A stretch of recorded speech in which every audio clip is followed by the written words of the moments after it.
Application के बाद उस एप्लीकेशन में मैंने बताया कि मैग्नेटिक फील्ड को कैसे फाइंड करेंगे।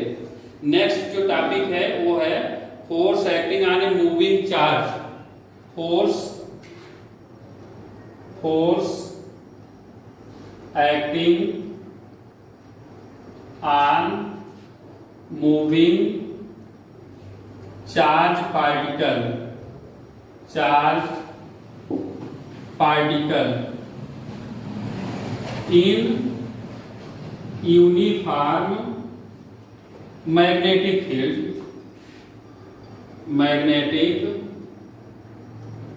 फील्ड।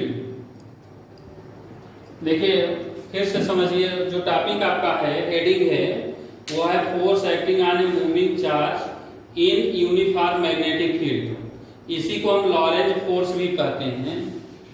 क्या कहते हैं? लॉरेंज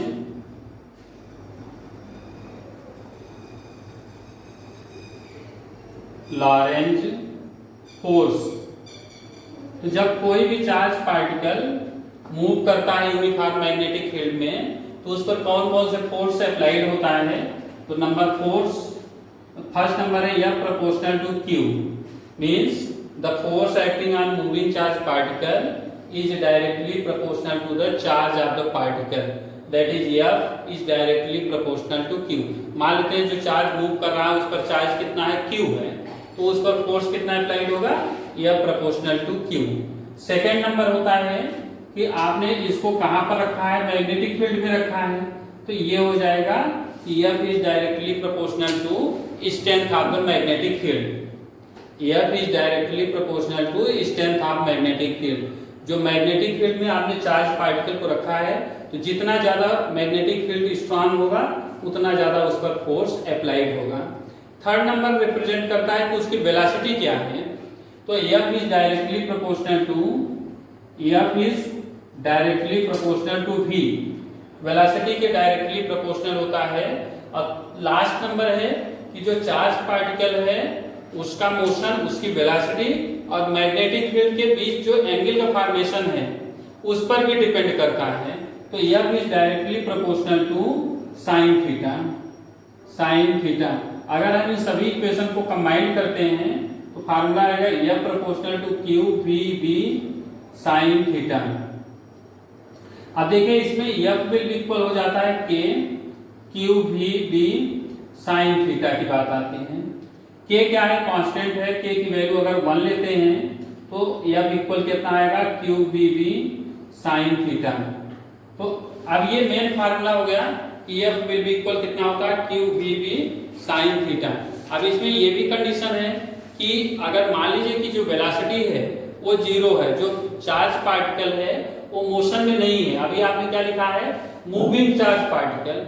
मान लीजिए चार्ज पार्टिकल रेस्ट में है, जब रेस्ट में होगा तो कितना फोर्स अप्लाइड होगा? तो सबसे पहले तो आप इसमें देखिए कि अगर इसी को वेक्टर फॉर्म में लिखना चाहें तो आप इस तरह से लिख सकते हैं F equal Q V vector cross B vector. ठीक है।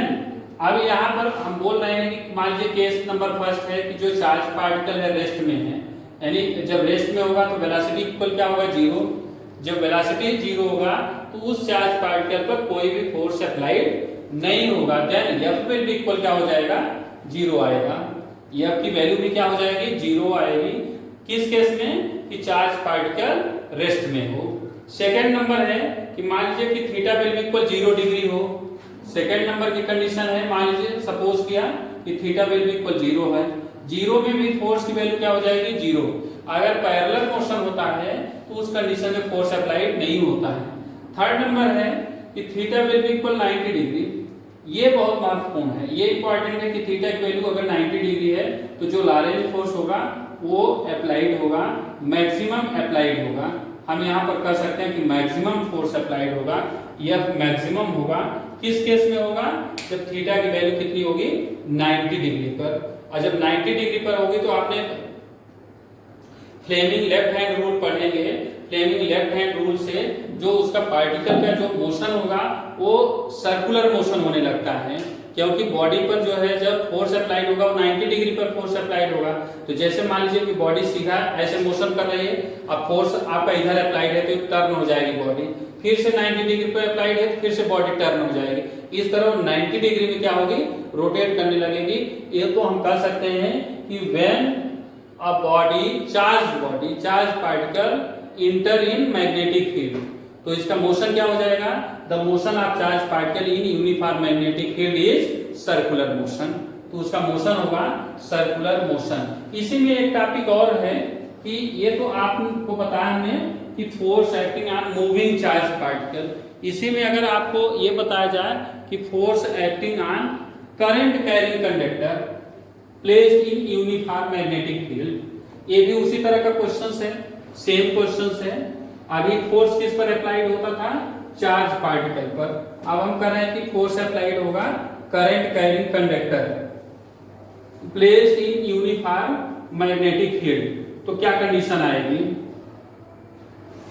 आप इसमें देखिए कि force acting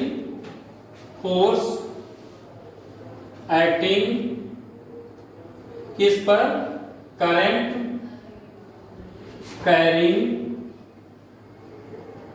conductor placed in uniform magnetic field. Okay, कि फोर्स एक्टिंग किस पर, on current carrying conductor placed in uniform magnetic field.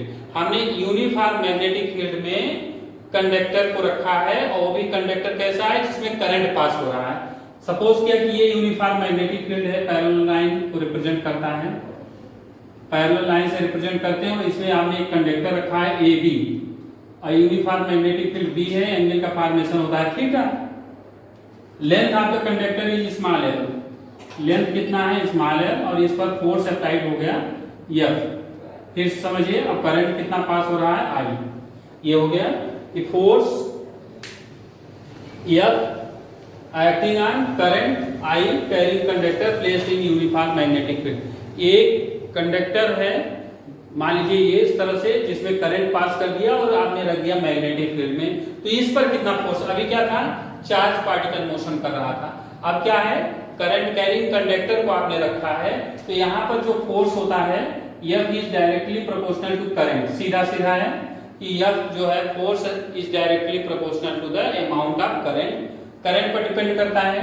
Second number F proportional to length of the conductor पर डिपेंड करता है। Third number F is directly proportional to strength of the magnetic field पर depend करता है। F is directly proportional to sine theta पर भी depend करता है। तो इस तरह से अगर सबको कंबाइन करते हैं from first, second, third and fourth, तो क्या रिजल्ट आएगा, F proportional to BIL sine theta, या F विल बी इक्वल क्या हो जाएगा, K BIL sine theta. If K will be equal 1, then F will be equal क्या होगा, BIL sine theta. यहां से देखिए कि if theta will be equal 0 degree, तो then F will be equal 0 हो जाएगा। थीटा की वैल्यू 0 होने पर फोर्स की वैल्यू क्या हो जाएगी, 0 हो जाएगी। Theta will be equal 90 degree, then F will be equal BIL। तो ये सबसे मैक्सिमम फोर्स अप्लाइड होगा करंट कैरिंग कंडक्टर पर। तो इस तरह से दोनों टॉपिक हैं, दोनों इंपॉर्टेंट है। लॉरेंट फोर्स इसको भी बोला जाता है। एग्जामिनेशन में दोनों कंडीशन में ये जरूर ध्यान रखना है कि जो क्वेश्चन दिया गया है उसमें क्या है, मूविंग चार्ज पार्टिकल है या करंट कैरिंग कंडक्टर है। अगर करंट कैरिंग कंडक्टर है तो उस पर फोर्स कितना होगा, F इक्वल BIL। और जबकि अगर उस तरह से है कंडीशन, मान लीजिए अब इसको वेक्टर फॉर्म में लिखना चाहें तो अब सीधा सीधा आप लिख सकते हो कि F वेक्टर इक्वल, लेंथ तो है नहीं है, B मल्टीप्लाई I, इस तरह से। बट आप उसमें आप चेक करें तो उसमें सीधा सीधा आप देखिए तो उसमें लिखा गया है F will be equal Q V vector cross B vector. तो इस तरह से दोनों फोर्स को हम क्या बोलेंगे, लॉरेंट फोर्स कहेंगे। अगर करंट कैरिंग कंडक्टर है तो F इक्वल BIL, और चार्ज कैरिंग कंडक्टर है, चार्ज है, तो फिर उस पर फोर्स लगेगा F equal Q V cross B। तो इस तरह से फोर्स चैप्टर के ढेर सारे टॉपिक हो गए हैं।